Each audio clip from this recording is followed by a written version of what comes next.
When it comes to getting in shape, a lot of us tend to think about walking or doing light calisthenics or maybe even aerobics. Part of that has to come with age. As we get over the age of 45, 50, we tend to think that we can't or shouldn't add strength or lean muscle mass to our bodies. But in fact, if you'd like to stay healthy, fit, and able to do anything, now until you're 120, it is incredibly important to actually build muscle mass called hypertrophy. In the first video of our new series, Brodie Meets Brodie, myself and fitness and health coach Lazer Brody team up to show you what it looks like and how at any age on the age spectrum, whether you're 25 or 75, you can use the weights or your body weight to get into fantastic shape.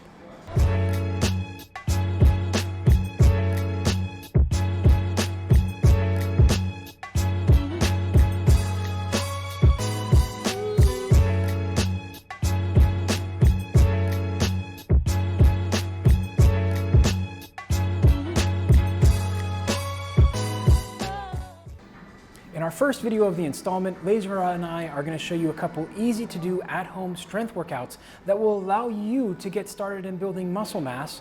No, not that crazy bodybuilder muscle mass. We're talking, see, bodybuilder, I even say it with a southern accent. We're not talking about that big muscle mass. We're talking about your ability to just stay fit, healthy, and active now until you're 120. So let's pop over to the gym, or well, here, but facing the other way, as Lazer and I get started in our first video of the Brodie Meets Brodie series. Now make sure you hit subscribe down below, hit the like button, and hit that bell icon so you're alerted every time one of these videos goes live. When we get older, starting around the age of 30, we start to see a decrease in the muscle mass that we're able to maintain. Now, this loss of what would be considered hypertrophy, which is just a fancy scientific term for gaining muscle mass, has a really big impact on how you're able to actually go through and do your day-to-day activities. So whether you're 30 or 70, today's video is extremely important for you to listen to. Okay, now, here's the thing. When you're 30, the regeneration begins. But you see points in your life, I know my own experience, but at age 50, I was still a panther. And then all of a sudden, 57, there was a drop. Things weakened. At 67, I was doing wind sprints. At 70, couldn't do that anymore. Okay, and you find out that it's much harder to build muscle mass. And then when you get from 67 to 70, it's much harder to maintain muscle mass. Okay, so what do people do? They go crazy and they say, oh, I need to be in hypertrophy, not in atrophy. And then they overdo it, and then the injuries start coming. Yeah. So what we're going to do with our brother, Coach Menachem, we want to help people, no matter what their age, maintain their muscle mass, hypertrophy, without injury. That's the important thing. Yeah, and the without injury part is so absolutely instrumental. A lot of people miss that, especially nowadays. Everything is intensity, and you're mentioning wind sprints at 50, at 62, and I'm thinking, I don't know anybody that's doing wind sprints. There's a saying that I think applies to everybody. Really, it's people in their 50s is where I learned it from. I had two clients, and that is, don't be afraid of the day when you go to the gym and you're not feeling well in your 50s or older, but be afraid on the day you do feel good, because then you do too much. And while that's a good intent, a lot of it is actually based around our job in here, as you know, as a health coach yourself, is we want to do the least amount of work that we need to see a result. So for many of us, Monday and Thursday is a fantastic balance for us to be able to go to the gym, get a little bit tired, get a little bit sore, but during the rest of the week, while we're not lifting, we're doing walking or bicycling. It doesn't have to be intense all the time. Yeah, and there's two entities that want to leave outside the gym. Okay, one overachieving. Overachieving is ego. Yes. And the second is the evil inclination, because that's where it comes from. The evil inclination wants you sad, and when you're working out properly, you've got these wonderful endorphins that you can't get them at the pharmacy and not the doctor. It's a present from above. Okay, the feel-good hormones that you get from working out, that's what you want. But you can't get that by killing yourself in the gym. We don't want to do that. We want to do it responsibly and healthy. So you come out of the gym with a smile on your face, because if you don't go out of the gym with a smile on your face, you've done something wrong. Well, on the other side, I find, at least for me, for some days, that coming to the gym, and also my clients, a lot of cyclists, especially going to the gym, they say, I don't really feel good. So I say give it the first 15 minutes in your dynamic warm-up. If by then, and these are light exercises that address the major issues, so we're getting at least that done. If you don't feel good after 15 minutes, you can go home.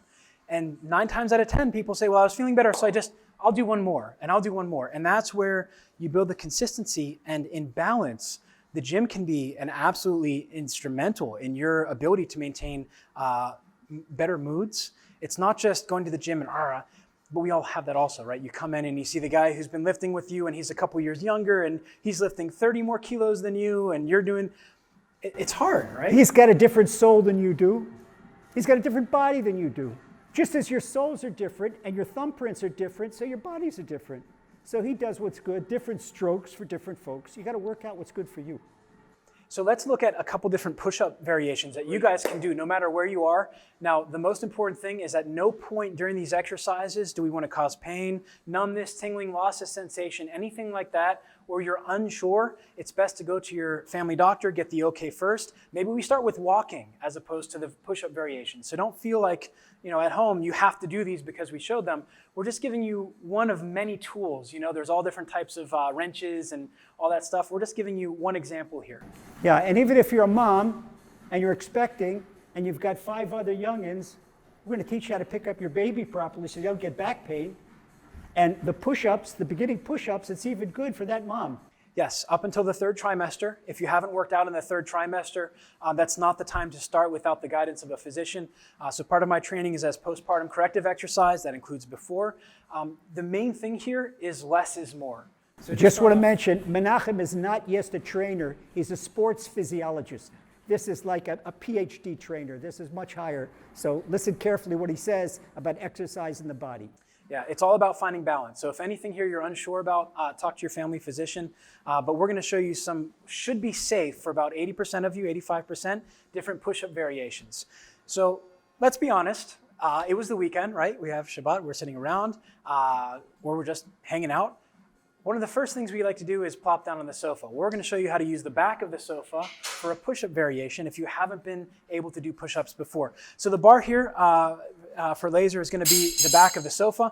Now the most important thing as he's setting up is we want to have the hands just a little bit wider than the shoulders. You'll notice from there his ears, shoulders, hips, knees, and ankles are all in a straight line in a plank position. Now from here, he's going to slowly lower his chest down to the barbell or the back of the sofa, keeping around a 45-degree angle into his elbows, and then push himself away while keeping the hips, shoulders, and knees in a straight line. Now he just did a more advanced variation because he went very slow. So believe it or not, slower is harder. So if we do, let's go 1 second down, 1 second up. There we go. And as he goes through here, he should be feeling his midsection working just a little bit. He should be able to fire his glutes just a little bit. And if this is too difficult for him with the feet together, a simple adaptation is to take the feet a little bit wider. And now he has a more stable base of support. And he can go through here. We'll do sets of 2 more. Now, one of the things we want to be careful of as he's doing here is the elbows are coming up. So we want to try and make sure we're thinking about bending the bar and keeping the elbows closer to 45 degrees. When the elbows come up and flare, that can impinge or close down the front of the shoulder. So we really want to make sure as we go through that we're keeping great technique.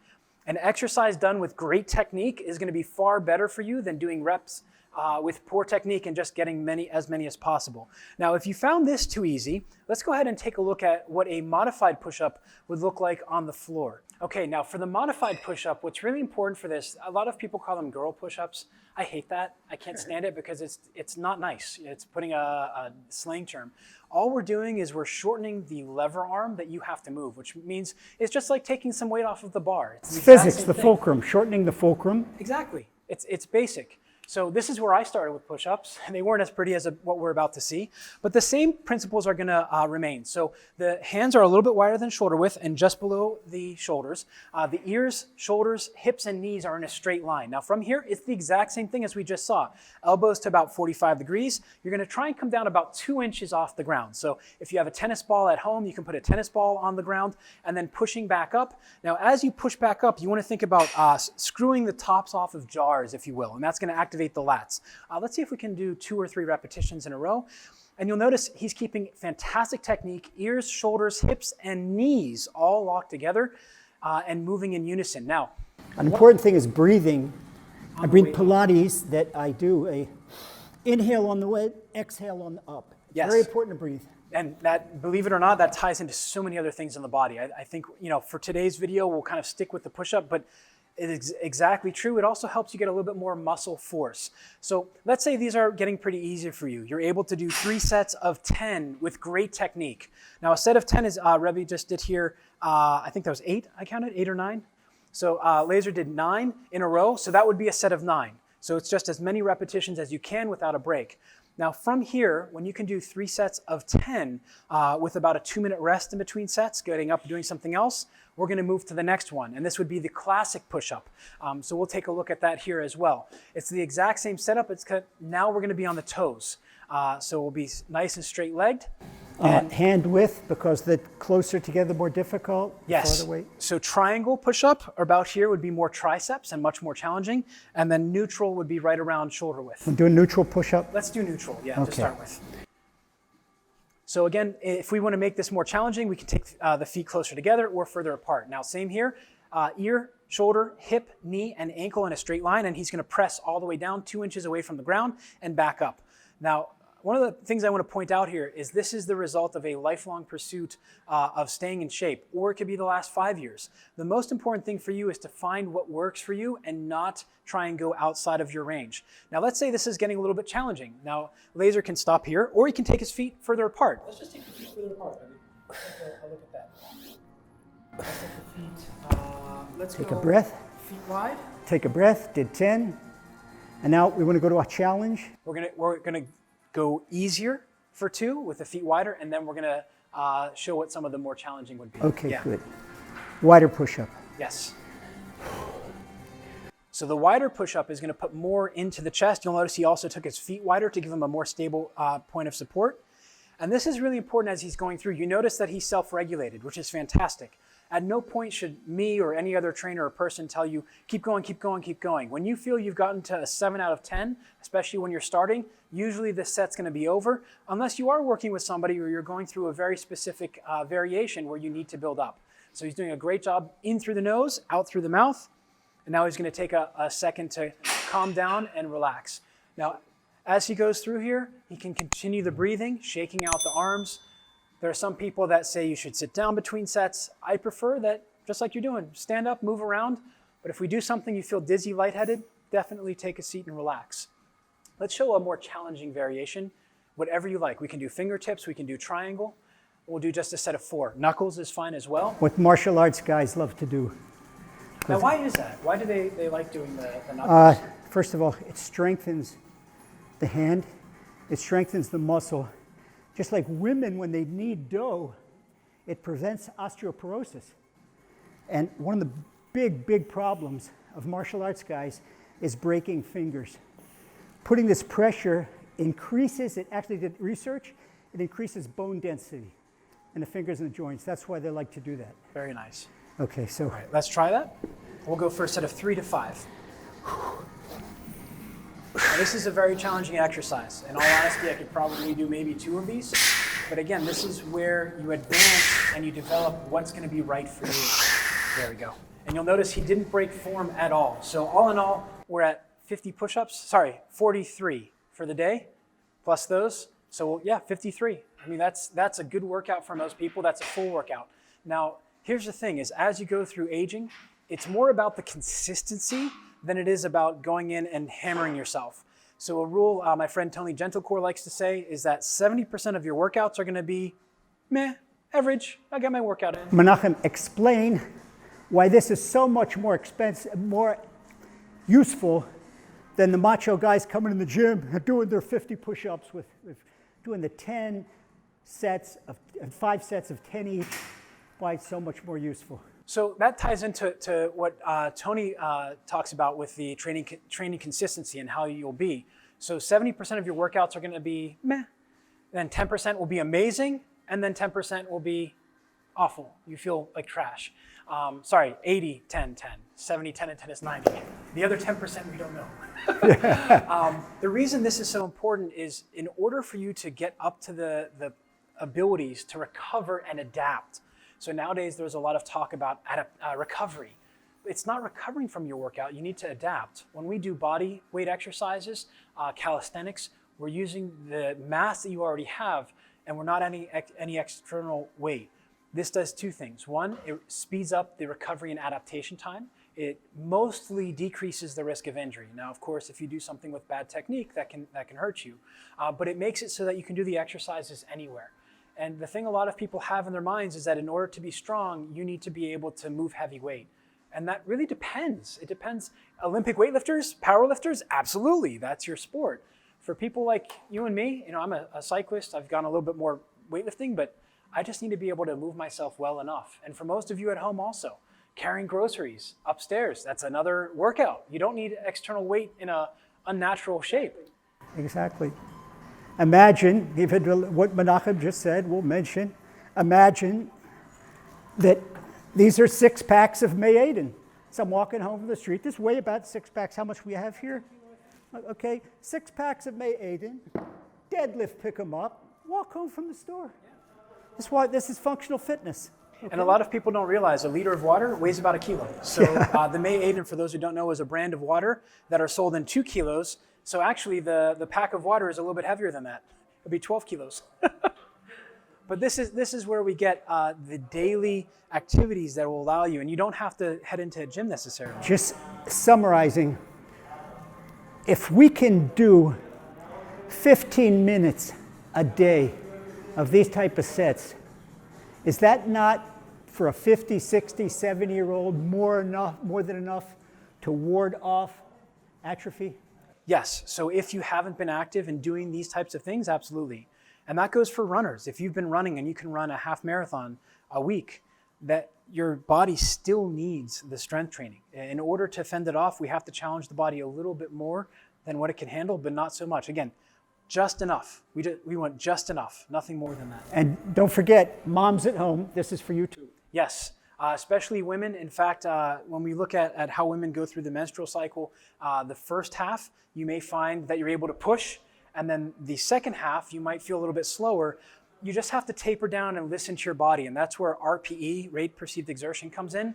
So an RPE of 7 is where we want to go, which is medium plus. I feel like I'm doing a little bit of work. I could probably do another set, but I elect not to.